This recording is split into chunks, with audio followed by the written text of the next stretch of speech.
Life unfolds in its usual rhythm across the globe.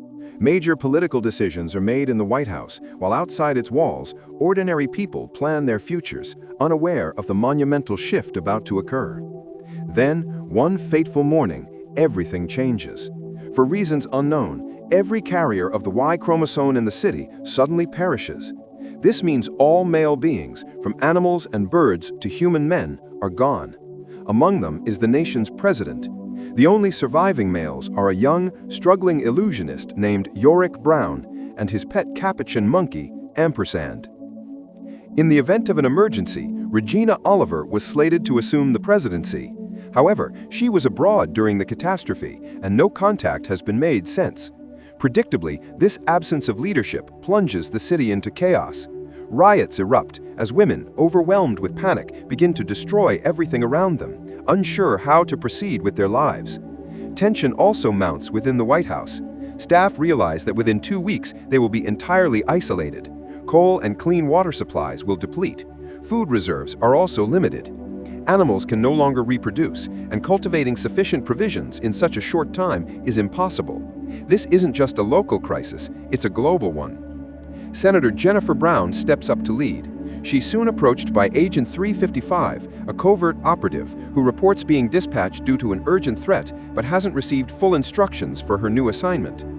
During this upheaval, Yorick remains hidden in his apartment, fearing he'll become a target for desperate women. As his supplies dwindle, however, he leaves a note for his girlfriend and ventures out to assess the situation.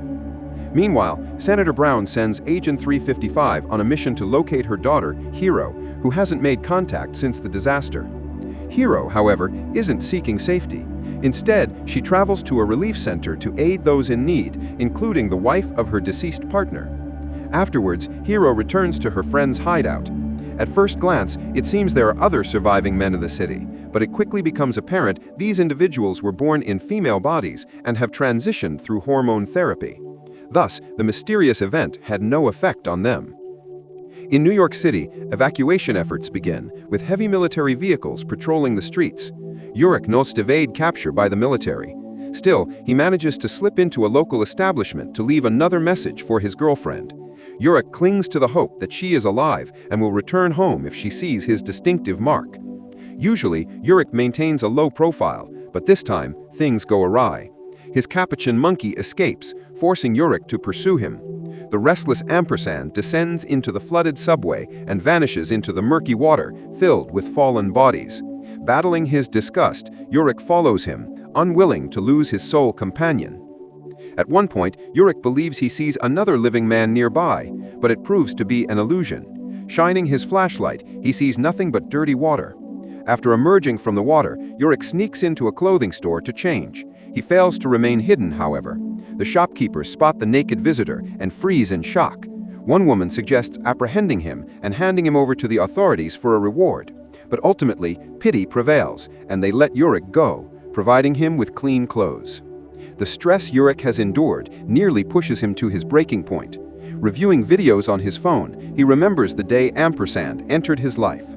Hearing his friend's voice, the small monkey emerges from his hiding spot. The duo returns home, feeling secure.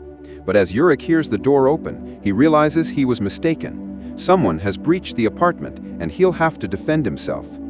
Arming himself with a guitar, he hides, but doesn't get a chance to strike. Agent 355 proves faster and stronger.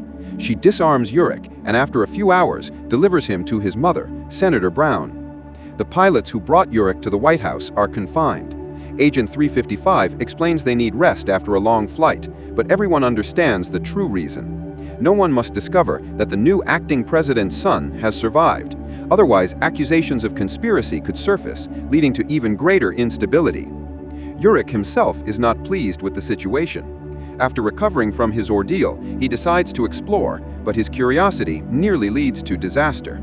In an abandoned office, he's discovered by Mara, the late president's widow. Jennifer and Agent 355 arrive in just time, making it appear as though Mara is experiencing a mental breakdown. Yorick manages to hide, but the threat to the conspirators grows, and Agent 355 insists the young man must be removed from the White House. The late president's daughter tries to uncover what her mother truly witnessed that night. Jennifer assures the girl it was merely a hallucination, but Kimberly suspects President Brown is lying. Jennifer Brown instructs her aides to find a geneticist capable of examining Uric and Ampersand to understand what happened and why they survived. The president plans to bring specialists to the White House, but Agent 355 remains firm. It's too dangerous. Uric must be moved out of the city. The agent is prepared to undertake this risky mission, but it must happen quickly. Meanwhile, in Israel, a wounded woman regains consciousness. Upon learning that all men on Earth have perished, she declares her intention to claim the United States presidency. Nora Brady, a former presidential advisor, is forced to wander with her young daughter, Mackenzie.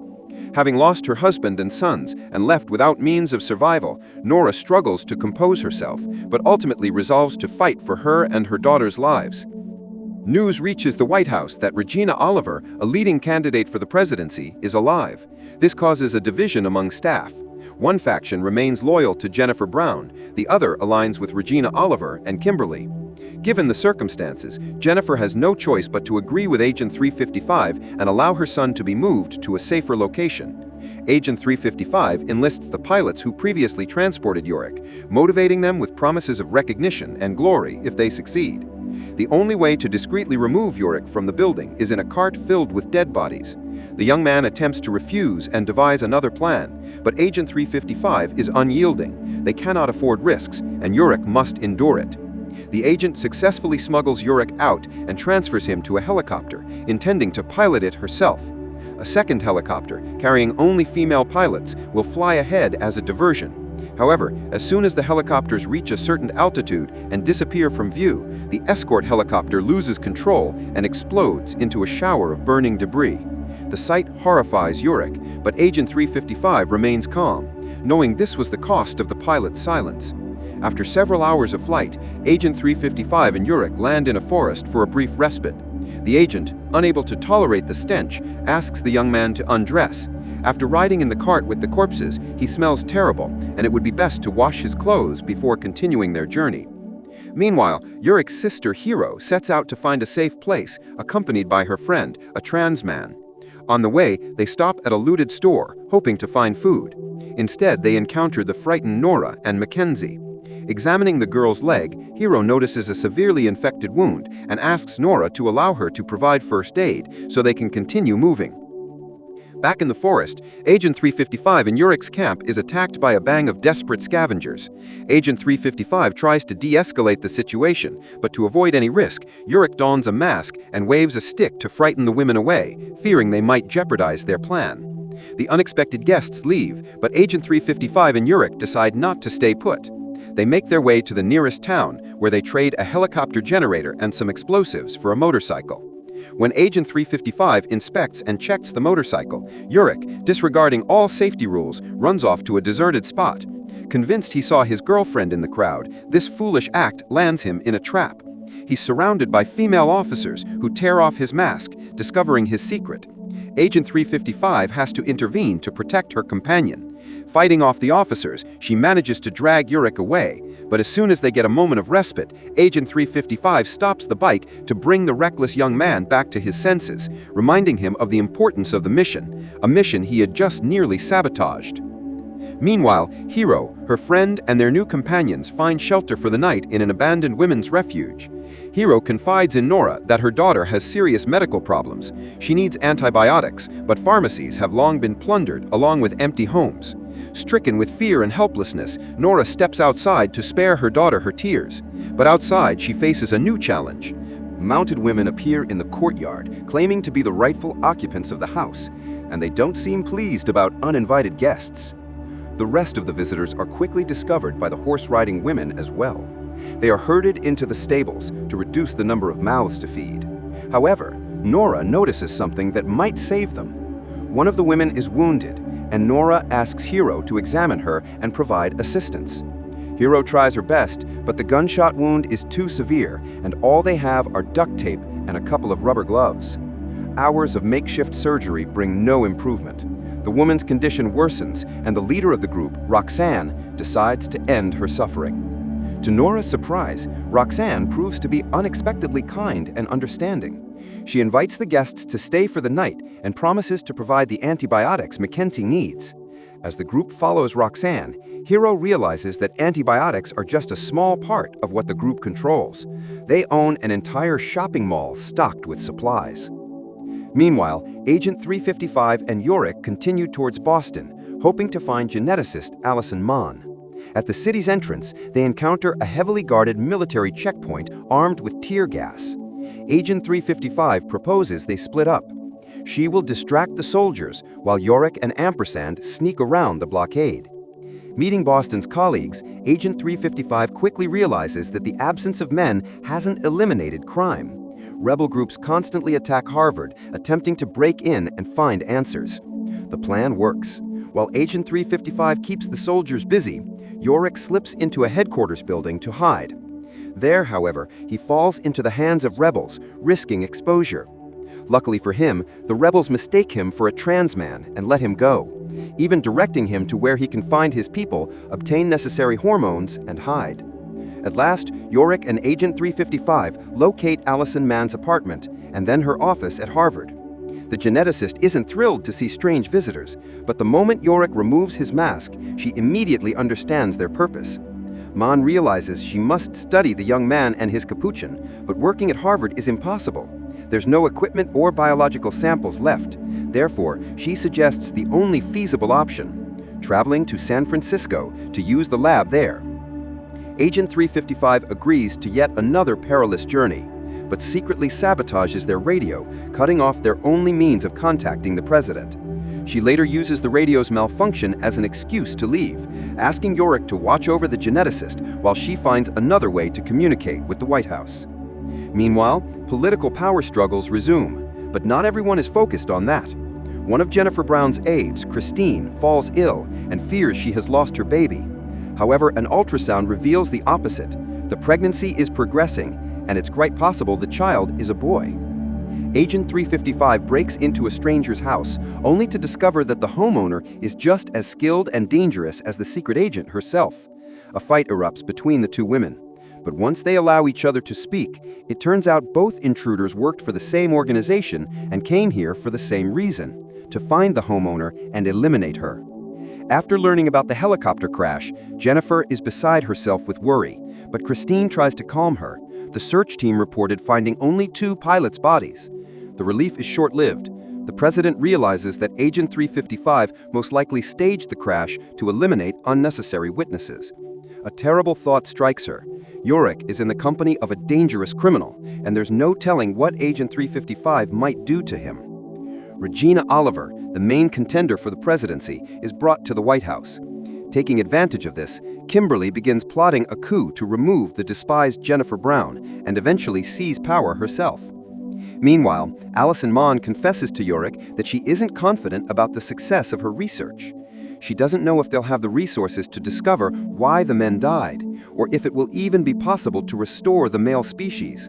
One thing is certain: hard times lie ahead for both Yorick and his capuchin. Soon, they will become experimental subjects. Agent 355 returns to the office and proposes they set off. For some reason, she lies to Yorick, claiming she spoke to his mother and they now have permission to travel to San Francisco. The trio embarks on their journey, unaware that a military patrol is already circulating around the city with Agent 355's photo. While the women wait for a safe window between the gas deployments, Yorick decides to visit the place the rebels had told him about, a community of transgendered people where he can remove his mask and show his real face without fear. Agent 355 flies into a rage over Yorick's latest stunt, but soon becomes clear that the real threat isn't him, it's her. The patrol arrives at the community and shows everyone her picture. The trio manages to escape from under the hunters' noses and hides in a church where Agent 355 is forced to admit she has no communication with the White House and has been making all decisions on her own. Meanwhile, Hero, her friend, and Nora with her daughter continue to live in Roxanne's commune. At first glance, it seems they've found a true paradise. There's food, medicine, and safety. But when Nora tries to take her daughter away from another radical feminist meeting, Roxanne explodes with rage. She reminds them they are guests and must follow her rules, obediently listening to everything she says. Moreover, Roxanne does everything she can to make young Mackenzie despise men and join their movement. Another such meeting is interrupted by a battle alarm. The women quickly set up barricades and arm themselves to defend their supermarket. The enemies turn out to be a small group of desperate women with a little girl. Roxanne goes out to meet them, but she no longer accepts outsiders into her commune. Not even a child evokes her sympathy, and she drives the refugees away, refusing to help them. Meanwhile, Allison finds a flyer among Agent 355's belongings, a wanted notice for the agent. She suggests Yorick should run away to avoid being endangered by Agent 355, but Yorick refuses to betray his friend, even though he knows she's hiding something from them. That evening, Roxanne gathers her commune for a celebratory event. At the beginning of the ceremony, she tells the crowd about Laura, one of the members of the movement, whom Roxanne proudly calls an Amazon. At first, everything seems innocent, but as the celebration progresses, Hero and her companions begin to sense that something very strange is happening. Laura is first sprinkled with dirt, then submerged into a bathtub, and when she resurfaces, everyone begins calling her by her new name, Athena. Finding all this extremely unsettling, Sam, Hero's trans friend, leaves the hall. One of the members of the movement follows him to warn against clashing with Roxanne, but instead, she only gets herself into trouble. She's immediately summoned for a conversation. Back at the White House, Jennifer receives a report that the search group has located Agent 355 and is preparing an ambush. The president begins to worry that the scouts might also find her son. But by that time, Allison manages to convince Yorick to leave, and the pair escape into the forest. Tension rises. The trackers try to catch up with Yorick and Allison, but Agent 355 neutralizes the soldiers and destroys their radios, cutting off the signal to the White House. That night, Nora wakes up to the sound of screams. Trying not to make any noise, she peeks out of the room and sees a crowd of Amazons punishing a girl for speaking with Sam. The smiling beauties turn out to be ruthless, but Nora decides not to intervene. She wants your daughter to stay safe, and for that, she is willing to play by their rules. Agent 355 finds a van, and the group continues their journey to San Francisco. Despite Yorick and Allison's attempt to escape, this naturally causes even more tension among them. Agent 355 no longer trusts her companions, which leads to another disaster. She falls asleep at the wheel and the vehicle crashes off the road. After climbing out of the wreck, Allison tries to find Agent 355, but she's no longer in the driver's seat. Instead, a convoy of military vehicles soon appears nearby, and they have nothing to do with the White House. Jennifer is informed about the incident, as well as the fact that among the fugitives was a male. While the president struggles to deflect suspicions away from her son, Yorick regains consciousness in an unfamiliar house. In bed with an equally unfamiliar woman, getting out of bed, he goes in search of his capuchin, but instead encounters the people who brought him to this place. The residents of the ranch where Yorick has been taken seem peaceful enough, but they refuse to tell him where his companions are. Meanwhile, the women wake up in a jail cell, completely unaware of where they are or how to escape. Jennifer addresses the surviving citizens of the city, asking them to agree to evacuation and not to incite chaos. In the crowd, the president spots a familiar face, Beth, her son's girlfriend, who all this time had been in a hospital. While Jennifer talks to Beth, Kimberly continues to secretly persuade Regina to overthrow the usurper and take her place. Despite the friendly atmosphere, Yorick isn't set free. On the contrary, he is thrown into a cell with the women so the community can decide what to do with the prisoners. Meanwhile, more grim news arrives. A new strain of flu has been discovered in Greece. Jennifer immediately dives into addressing this new crisis, but is also faced with another. Mara shows up at the command center, demanding to know if the rumors about Yorick are true. The wait inside the cell becomes unbearable, and tensions flare up again. Yorick and Agent 355 end up fighting, but the argument quickly ends when the heavy door creaks open and a woman from the settlement appears. She informs the prisoners that a decision has been made. They will be allowed to stay until Agent 355 recovers. After that, they'll be escorted out of the city so they can continue their journey to San Francisco. The ranch residents provide Sam with a separate bedroom. Before she drifts off to sleep, Sam warns Yorick to stay alert and trust no one, but Yorick is convinced that Sam is exaggerating the danger. The ranch seems lively, and everyone appears peaceful and kind. Moreover, they have plenty of food, electricity, and water, luxuries that are rare in most regions now. Meanwhile, Mora's grief becomes unbearable. She climbs to the roof and takes a step into the void, hoping to reunite with her husband and sons. She leaves a note for her daughter, apologizing and urging her to be strong. At the same time, Beth returns to the city, but instead of going back to her friends as she had told Jennifer, she heads straight for a rebel truck, joining a group planning an assault on the White House.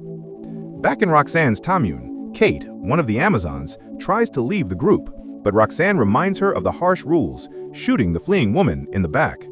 However, Roxanne doesn't confess this to the others. She frames the incident as an attack by nomads. To prevent further defections, Roxanne orders everyone into intensive firearms training. Moreover, Roxanne plans to expel the guests. Nora learns of this from one of the members and rushes to the leader, begging her to allow her and her daughter to stay. No amount of pleading sways Roxanne. She gives Nora a few more days, after which the woman and her daughter must leave the commune. Roxanne remembers how she first found this place and built the Amazon community. From day one, she had been its sole leader. Nothing had changed since then. Roxanne continues to dictate the rules and convinces the residents that beyond her protection lies only danger and death. Every day, she holds meetings where the women are required to recall the worst deeds of men and reinforce the idea that Roxanne is their only source of safety.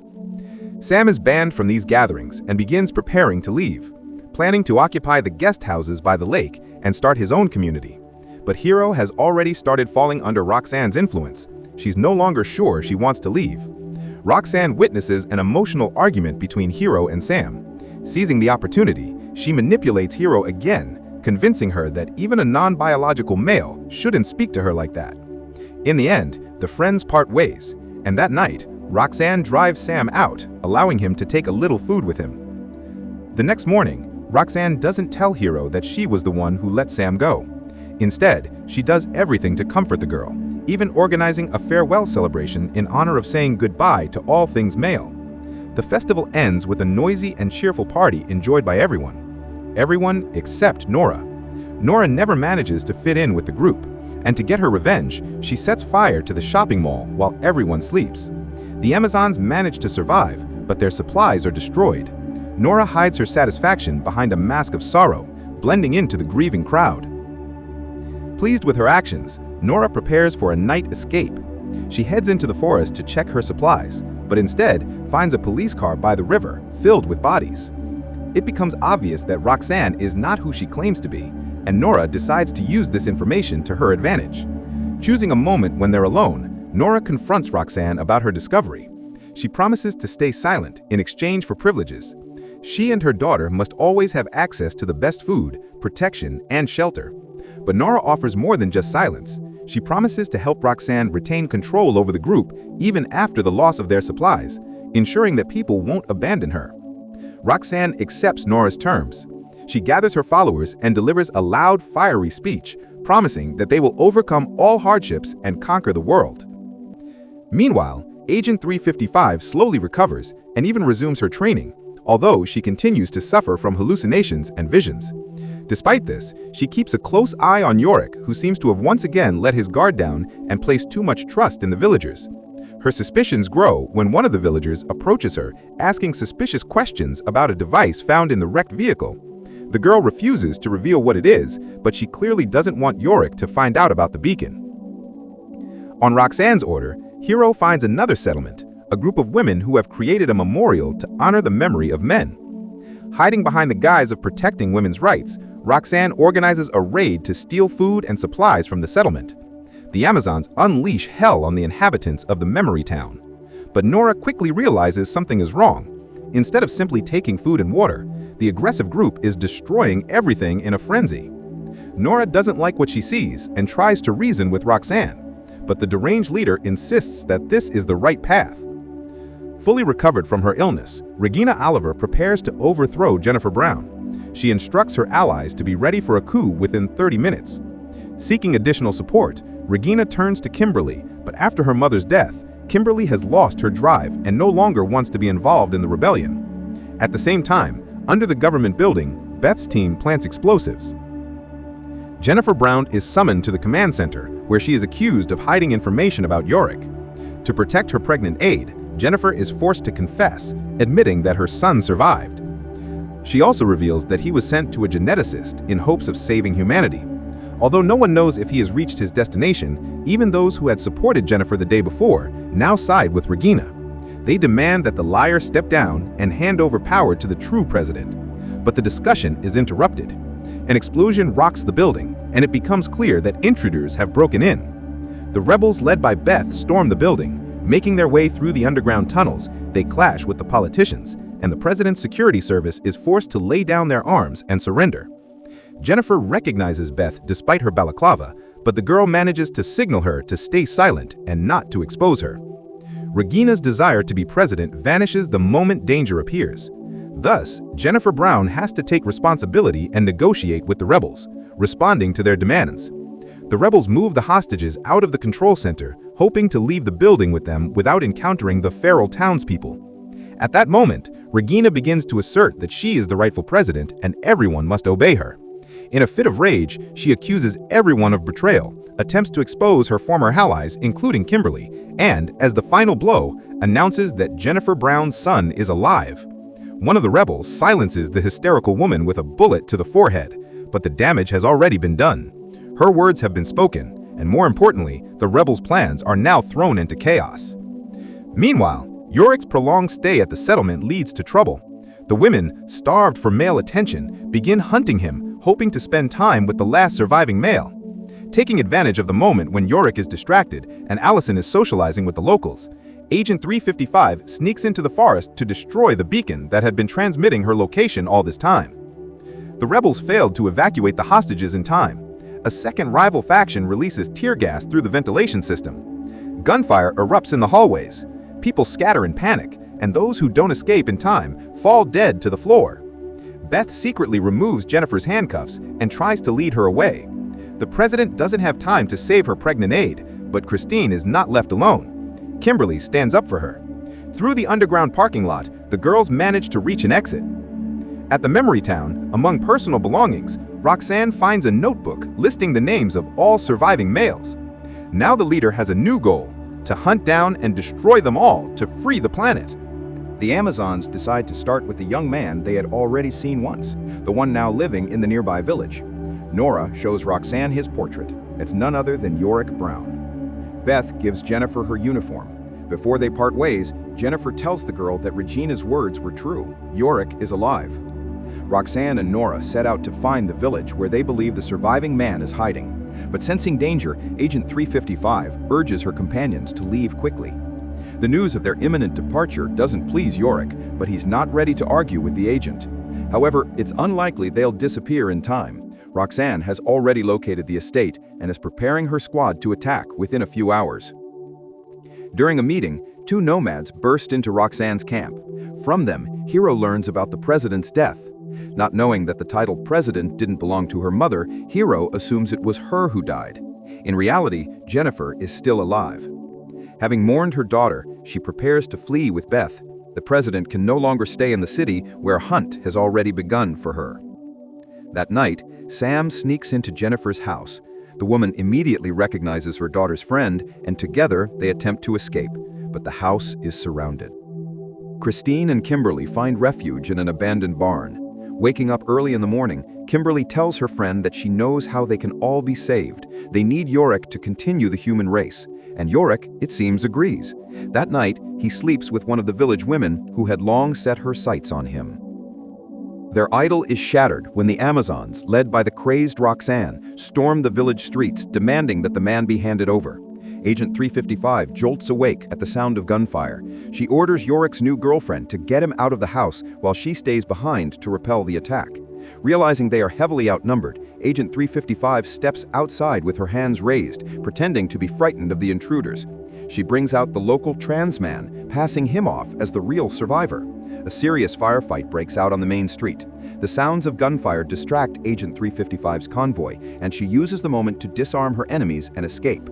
Even little Mackenzie joins the fight, trying to prove to Roxanne that she deserves her place in the commune. Meanwhile, Hero catches up with the group of escapees. She fires at them until Yorick turns around. Recognizing her brother, Hero freezes, but Yorick's girlfriend, unaware of the family connection, shoots Hero. Wounded, Hero manages to tell her brother about their mother's death and warns him that the Amazons intend to destroy him. She urges Yorick to flee, and to buy him time, eliminates one of her own sisters-in-arms. The firefight in the city rages on, but unexpectedly, Nora raises her hands and steps into the center, declaring their surrender. This sends Roxanne into a frenzy, but no one cares anymore. Hero tells Nora that Yorick is alive. This gives the women new strength, and upon returning to their camp, Nora decides to depose Roxanne and open the women's eyes to the truth. But words alone don't work. Roxanne continues to provoke Nora until Nora shoots her in the chest. The Amazons, stunned, raise their weapons, but Nora quickly finds comforting words for them. Hero steps forward to stand at Nora's side, and from that moment on, the community has a new leader. Agent 355 walks several kilometers and finally finds Yorick and Allison. The young man is devastated. He feels like he has lost everyone he loved and no longer has a reason to live. Listening to her friend, Agent 355 confides in him that she understands him better than he thinks. She lost her parents in childhood too. Agent 355 then tells Yorick that if he wants, he can walk away. She had been following Jennifer's orders, and now that Jennifer is presumed dead, their agreement is technically void. But Yorick refuses. He asks Agent 355 to become her trainer so he can stop being a burden and learn to protect himself. Meanwhile, Jennifer, Beth, and Sam find themselves locked in an empty room under surveillance cameras. They don't know it yet, but they've been captured by Agent 355's former superior from the Secret Service. Following the signal from the beacon, Agent 355 leads her friends to a fueled vehicle. Besides gasoline, the car contains everything needed for scientific research and a map with a marked route. Where does it lead? For now, that will remain a mystery.